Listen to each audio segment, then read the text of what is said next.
Hi friends, welcome to Indhu's kitchen. இன்னைக்கு நம்ம சேனல்ல ரொம்ப டேஸ்டான கோதுமை தோசை ரெசிபி தான் பார்க்க போறோம். இந்த தோசை நார்மலா நம்ம சாப்பிடுற மாதிரி இல்லாம இது ரொம்ப கிறிஸ்பியாவும் ரொம்ப டேஸ்டியாவும் இருக்கும். வாங்க நம்ம இப்ப ரெசிபிக்குள்ள போகலாம். ஒரு பவுல்ல 1 கப் அளவு கோதுமை மாவு, 1/4 கப் அளவு அரிசி மாவு சேர்த்துக்கலாம்.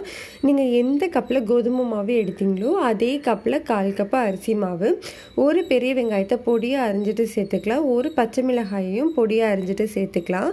இதுல ஒரு 1/2 ஸ்பூன் அளவு மிளகு, 1/2 ஸ்பூன் அளவு சீரகம் சேர்த்துக்கலாம், கொஞ்சமா பெருங்காயத்தூள் சேர்த்துக்கலாம், கொஞ்சம் கருவேப்பிலையும் சேர்த்துக்கலாம். இது எல்லாத்தையுமே சேர்த்ததுக்கு அப்புறமா கொஞ்சம் உப்பு சேர்த்துட்டு இதை லைட்டாக மிக்ஸ் பண்ணிவிட்டு தண்ணி ஊற்றி, தோசை மாவை விட தண்ணியாக இருக்கணும். அதாவது ரவா தோசைக்கெல்லாம் நம்ம மாவு கரைப்போம் இல்லையா, அந்த அளவுக்கு நம்மளுக்கு தண்ணியாக இருக்கணும். இது நல்ல தண்ணியாக இருந்ததுனா தான் தோசை கிறிஸ்பியாகவும் இருக்கும், அதே சமயத்தில் டேஸ்ட்டாகவும் இருக்கும். நம்மளுக்கு பாருங்கள், இந்த மாதிரி தான் இருக்கணும். நம்ம கரண்டியில் எடுக்கும்போது கரண்டியில் மாவு ஒட்டவே கூடாது, அதுதான் கரெக்டான கன்சிஸ்டன்சி. இந்த அளவுக்கு இருக்கணும். இப்போ நம்ம தோசைக்கல்லை சூடுபடுத்திட்டு கரண்டியை தூக்கி பிடிச்சு மாவு ஊற்றணும். அப்போது தான் நம்மளுக்கு ஹோல்ஸாக ஓட்டையாக விழுகும். ஓட்டையாக விழுகும் போது தான் நம்மளுக்கு அந்த கிறிஸ்பியாகவும் கிடைக்கும், நல்ல டேஸ்டியாகவும் இருக்கும். ரவா தோசை மாதிரியே நல்ல டேஸ்ட்டாகவும் நம்மளுக்கு இருக்கும். பாருங்கள், இப்போ இந்த மாதிரி ஊற்றினதுக்கப்புறமா கொஞ்சமாக எண்ணெய் ஊற்றிட்டு நம்ம மூடி வச்சிடலாம்.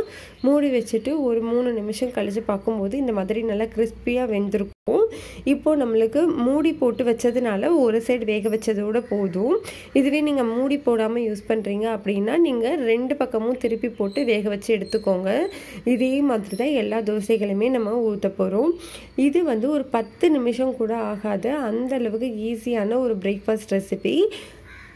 கண்டிப்பாக இந்த ரெசிபி உங்களுக்கு பிடிச்சிருக்கும்னு நினைக்கிறேன். பிடிச்சிருந்ததுன்னா கண்டிப்பாக லைக் பண்ணுங்கள், ஷேர் பண்ணுங்கள், மறக்காமல் நம்ம சேனலை சப்ஸ்கிரைப் பண்ணுங்கள், கூடவே கமெண்ட் பண்ணுங்கள் எப்படி இந்த தோசை வந்தது அப்படின்ட்டு.